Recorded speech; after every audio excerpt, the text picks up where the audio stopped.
Practice 1. A soldier in one of the Prussian regiments had a watch chain of which he was very proud. Because he could not afford a watch, he used to wear a bullet attached to the chain's free end. One day, Frederick the Great noticed this curious ornament and, deciding to have some fun with the men, took out his own diamond-studded watch. "My watch tells me that it is 5 o'clock," he said. "What time does yours tell?"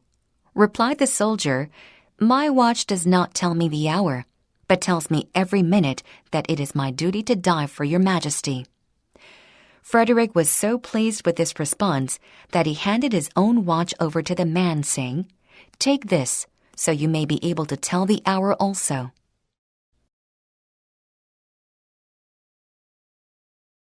Practice 2.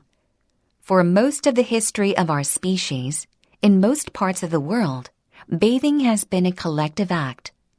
In ancient Asia, the practice was a religious ritual believed to have medical benefits related to the purification of the soul and body. For the Greeks, the baths were associated with self-expression, song, dance, and sport, while in Rome, they served as community centers, places to eat, exercise, read, and debate politics. But communal bathing is rare in the modern world. While there are places where it remains an important part of social life, in Japan, Sweden, and Turkey, for example, for those living in major cities, particularly in the Anglosphere, the practice is virtually extinct. The eclipse of communal bathing is one symptom of a wider global transformation, away from small ritualistic societies to vast urban metropolises populated by loose networks of private individuals. Practice 3. Semiotics is the theory of signs. Simply put, a sign is something that represents something else. Here's an example. Look out of the window and find a tree. There are all sorts of signs for that thing you're looking at.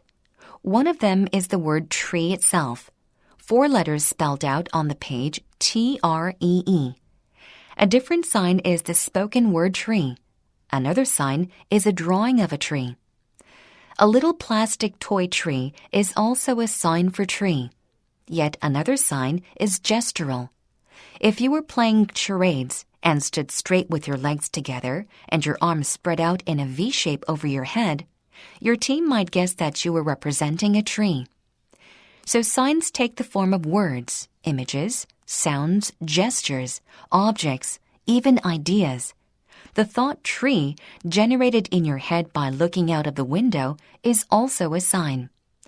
But although almost anything has the potential to be a sign, it can only function as a sign if it is interpreted as a sign. Practice 4.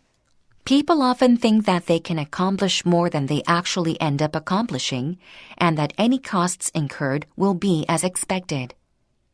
In reality, many of us fall short of our work goal, and budget overruns are a common feature of large public projects.